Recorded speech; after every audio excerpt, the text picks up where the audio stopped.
dalam kalender. Tanggal seringkali terlihat biasa, namun bagi sejarah, beberapa tanggal menyimpan cerita yang jauh lebih dalam. Cerita tentang kekuasaan, konflik, dan yang pasti tentang manusia. 29 April, satu tanggal yang dalam rentang ratusan tahun menjadi saksi dari berbagai peristiwa penting. Dari penaklukan wilayah, pertempuran sengit, lahirnya seorang pemimpin, hingga evakuasi besar-besaran dalam kerusuhan modern. Dan di video ini, kita akan membahas 5 peristiwa, 5 konteks yang berbeda. Namun, semuanya terjadi pada tanggal yang sama. Dan selamat ulang tahun buat kamu yang kelahiran 29 April.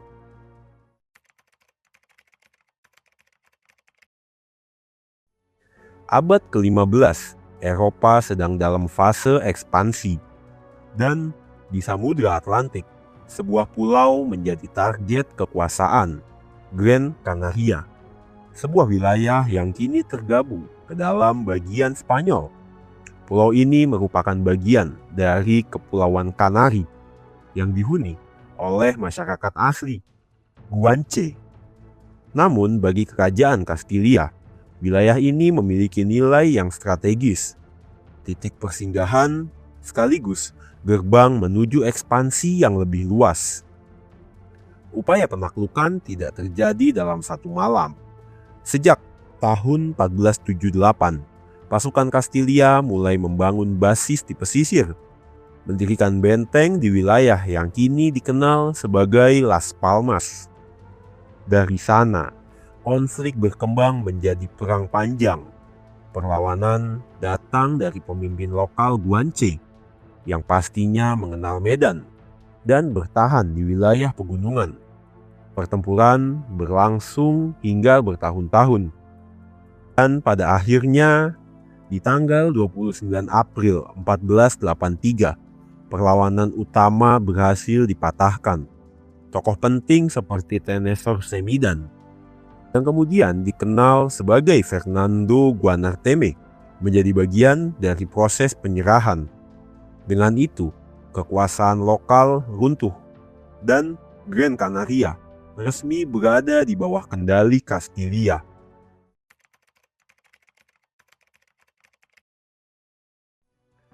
Berpindah ke abad ke-19. Dari wilayah Eropa, kita beralih ke Selandia Baru. Di sini, terjadi konflik antara pasukan kolonial Inggris dengan masyarakat Maori.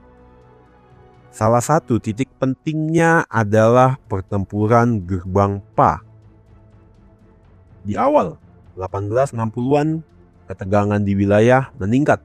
Perebutan tanah dan kekuasaan memicu perang terbuka yang dikenal sebagai New Zealand Wars. Dan di wilayah Tauranga, Maori membangun benteng pertahanan yang tidak biasa, dipimpin oleh tokoh seperti Rawiri Puhirake.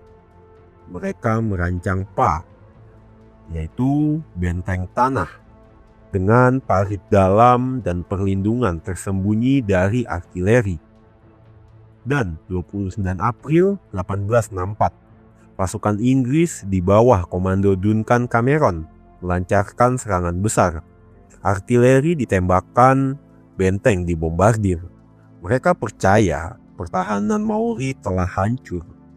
Namun, saat pasukan Inggris maju, kenyataannya berbeda. Pasukan Maori masih bertahan, bersembunyi di dalam struktur pertahanan yang dirancang untuk menyerap serangan. Dan serangan balasan terjadi. Dalam waktu singkat, pasukan Inggris mengalami kerugian besar. Pertempuran itu menjadi salah satu kekalahan paling mengejutkan bagi Inggris di dalam konflik tersebut. Bukan karena jumlah, tapi karena strategi. Hari ini, lokasi tersebut masih dikenang sebagai Puke Hinahina Gate Pa Historic Reserve, sebuah tempat yang tenang namun menyimpan jejak salah satu pertempuran paling menentukan dalam sejarah konflik di Selandia Baru.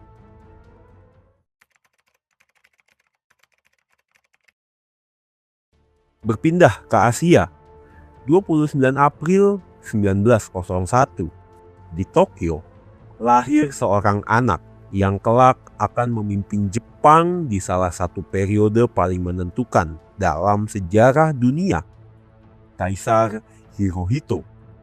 Ia lahir dengan nama Michinomiya Hirohito sebagai bagian dari keluarga kekaisaran Jepang. Sejak kecil, ia dididik dalam disiplin tinggi, dan pendidikannya mencakup ilmu pengetahuan, militer, dan tanggung jawab sebagai simbol negara. Pada tahun 1926, ia naik tahta sebagai Kaisar Jepang dan memimpin dalam era yang dikenal sebagai periode Showa. Di bawah pemerintahannya, Jepang mengalami transformasi yang besar dari kekuatan regional menjadi kekuatan militer global. Namun, ekspansi itu membawa konsekuensi. Perang demi perang terjadi. Konflik di Asia Timur bermunculan hingga akhirnya Perang Dunia II. Dan disinilah dampaknya terasa hingga ke Asia Tenggara, tak terkecuali Indonesia. Tahun 1942, pasukan Jepang menduduki Hindia Belanda. Pendudukan dimulai selama kurang lebih 3 tahun. Indonesia berada di bawah kuasa militer Jepang, yang secara simbolik berada dalam lingkup kekaisaran di bawah Kaisar Hirohito. Dari sebuah kelahiran di Tokyo, dampaknya menjalar jauh hingga ke tanah-tanah yang bahkan tidak pernah ia pijak secara langsung.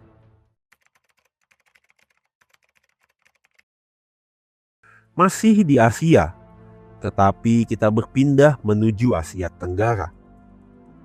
29 April 1975, di Saigon, ibu kota Vietnam Selatan saat itu. Pasukan Vietnam Utara terus mendekat ke dalam kota. Garis pertahanan runtuh satu persatu, dan kejatuhan kota tinggal menunggu waktu. Di tengah situasi itu, Amerika Serikat meluncurkan sebuah operasi darurat yang dikenal dengan Frequent Wind Operation. Operasi ini adalah evakuasi besar-besaran yang dirancang untuk mengeluarkan warga sipil Amerika, personel diplomatik, serta warga Vietnam Selatan yang dianggap beresiko. Karena bandara utama sudah tidak aman, evakuasi dilakukan melalui udara menggunakan helikopter. Titik-titik evakuasi tersebar di berbagai tempat, seperti kedutaan besar Amerika, gedung-gedung tinggi, dan area terbuka yang bisa dijangkau. Helikopter datang dan pergi tanpa henti. Orang-orang berkumpul di atap menunggu giliran, membawa apa yang mereka bisa bawa. Di bawah, kota berada dalam ketegangan. Operasi ini melibatkan Angkatan Laut dan Marinir Amerika Serikat dengan kapal-kapal yang siaga di lepas pantai.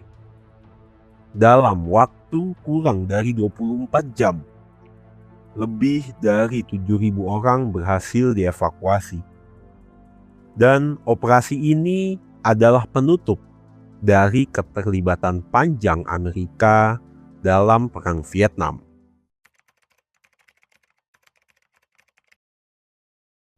Berjalan ke 17 tahun setelahnya, tepatnya di Los Angeles, sebuah kota besar yang tampak modern, ketegangan lama akhirnya meledak. Semua berakar dari satu peristiwa di tahun sebelumnya. Maret 1991, seorang pria bernama Rodney King dihentikan oleh polisi. Penangkapan itu berubah menjadi kekerasan. Ia dipukuli oleh beberapa petugas, dan kejadian itu terekam kamera warga.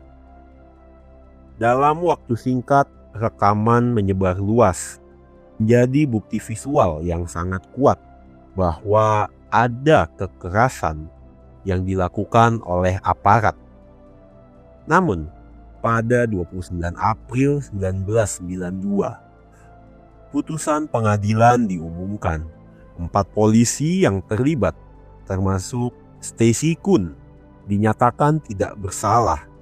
Keputusan itu akhirnya memicu kemarahan, bukan hanya karena satu kasus, tapi karena akumulasi dari ketidakpercayaan terhadap sistem. Protes berubah menjadi kerusuhan, dimulai di wilayah South Central Los Angeles, lalu menyebar dengan cepat. Kerusuhan berlangsung selama beberapa hari, hingga lebih dari 60 orang tewas, ribuan orang terluka, dan kerugian mencapai miliaran dolar. Akhirnya, pemerintah turun tangan. Pasukan California National Guard dikerahkan. Ribuan personel masuk ke kota untuk mengendalikan situasi. Namun, itu saja belum cukup.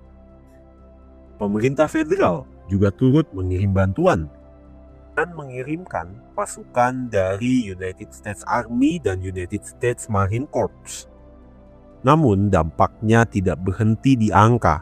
Peristiwa ini membuka luka lama tentang rasisme, ketimpangan sosial, dan hubungan antara masyarakat dengan aparat hukum. Dan dari jalanan Los Angeles, dunia akhirnya melihat bagaimana ketidakadilan yang dibiarkan terlalu lama pada akhirnya menemukan jalannya untuk meledak.